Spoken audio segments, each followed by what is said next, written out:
బిడ్లారా, కోపిష్ఠుడిగా నువ్వు చచ్చిపోతే, కోపిష్టి దానిగా నువ్వు చచ్చిపోతే, ఇంకొంచెం కటువుగా చెప్తాను, గయ్యాలోడుగా నువ్వు చచ్చిపోతే అక్షయత నీ శరీరానికి రాదు.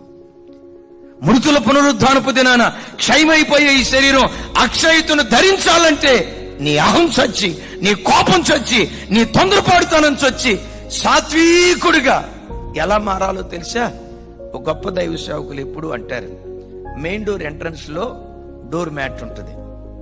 ఆ డోర్ మ్యాట్ మీద ఏమని రాసి ఉంటుంది చెప్పండి, కొంచెం గట్టిగా. అరే కొంచెం గట్టిగా చెప్పండి అమ్మా. దీనికి కూడా పిసినారు దానివేనా చెప్పేది?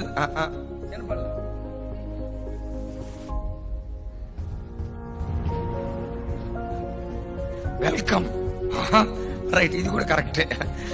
కొన్నిటి మీద వెల్కమ్ ఉంటుంది, ఇంకొన్నిటి మీద ఏముంటుందో తెలుసా?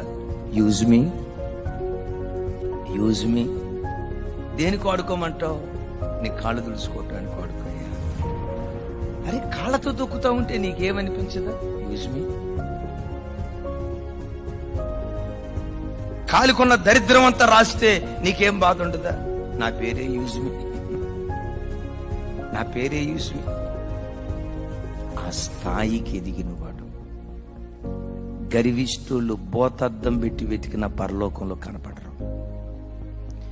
భక్తి అహంతో విర్రవీగేవాడు బోతద్దం పెట్టి వెతికిన పరలోకంలో కనపడరు. ఆ డోర్ మ్యాట్ లాగా దీనులుగా ఎవరు మారిపోతారో ఆ సాత్వికం కొలదే వాళ్ళ అక్షయతను స్వతంత్రించుకుందురుగాక.